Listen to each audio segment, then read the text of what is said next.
హైదరాబాద్ వాసులారా జాగ్రత్త. మీ ఇంట్లో ఉన్న ఏసీలు, కూలర్లు మిమ్మల్ని కాపాడలేవు. బయట అడుగు పెడితే మృత్యు పొంచి ఉందంటే మీరు నమ్ముతారా?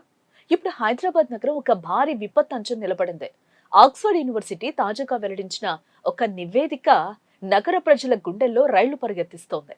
ప్రపంచంలోని టాప్ 30 అత్యంత ప్రమాదకరమైన నగరాల జాబితాలో మన భాగ్యనగరం చోటు సంపాదించుకుంది. అంటే అతి త్వరలో మన నగరం ఒక నిప్పుల కొలిమిగా మారబోతోందట. మీరు శ్వాస తీసుకుంటున్న గాలి, మీరు నడుస్తున్న రోడ్లు అన్ని ప్రమాద సంకేతాలను ఇస్తున్నాయి. మనం చేస్తున్న తప్పులు, నిర్మిస్తున్న కాంక్రీట్ జంగిల్స్ మన మనుగడనే ప్రశ్నార్థకం చేస్తున్నాయి. నగరం వేగంగా విస్తరిస్తోంది.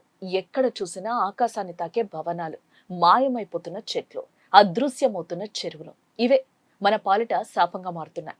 గత ఏప్రిల్ నుంచి జూన్ వరకు నగరం దాదాపుగా 47 రోజుల 40 డిగ్రీల సెల్సియస్ ఉష్ణోగ్రతను దాటింది. ఇది దశాబ్ద కాలంలోనే అత్యంత దారుణమైన పరిస్థితి కదా.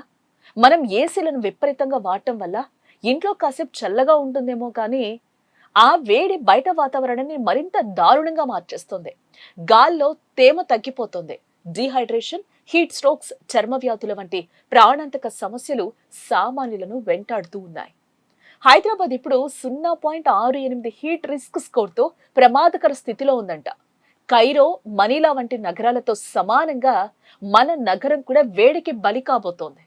ఒకప్పుడు పచ్చని చెట్లతో, చల్లని గాలులతో అలరారిన నగరం ఇప్పుడు కాంక్రీట్ రాక్షసుల మధ్య ఊపిరాడక ఇబ్బంది పడుతోంది. ఆరోగ్య నిపుణులు కూడా ఇదే విషయాన్ని హెచ్చరిస్తూ ఉన్నారు. మధ్యాహ్నం పూట బయటకు రావటం అంటే మృత్యువుతో చెలగాటం ఆడటమే. మన తక్షణ అవసరాల కోసం ప్రకృతిని మనం ఎంతలా నాశనం చేస్తున్నామో ఈ రిపోర్ట్ కళ్లకు కట్టినట్లు చూపిస్తోంది. భవిష్యత్తులో మనం ఎదుర్కోబోయే ఎండలు మరింత తీవ్రంగా ఉంటాయంట. దీనికి పరిష్కారం ఉంది. ప్రభుత్వాలు వెంటనే మేల్కొనాలి. అడవిలా నగరంలో అక్కడక్కడ చిన్న అడవులను పెంచాలి. చెరువులను రక్షించుకోవాలి. కొత్త కట్టడాలకు పచ్చదనం తప్పనిసరి చేయాలి. సామాన్యులుగా మనం కూడా బాధ్యతను తీసుకోవాలి. ఇంటి చుట్టూ మొక్కలు నాటాలి. సోలార్ పవర్ వాడాలి. నీటిని వృధా చేయకుండా ఆదా చేయాలి. కేవలం ఏసీల మీద ఆధారపడడం మానేసి సహజంగా వచ్చేలా ఇళ్లను నిర్మించుకోవాలి. లేదంటే రాబోయే రోజుల్లో హైదరాబాద్ నివాస యోగ్యం కాని నగరంగా మారిపోయే ప్రమాదం స్పష్టంగా కనిపిస్తోంది. ఇక్కడ ప్రకృతిని ప్రేమిద్దాం, పచ్చదనాన్ని కాపాడుకుందాం. అప్పుడే మన నగరాన్ని మనం కాపాడుకోగలం.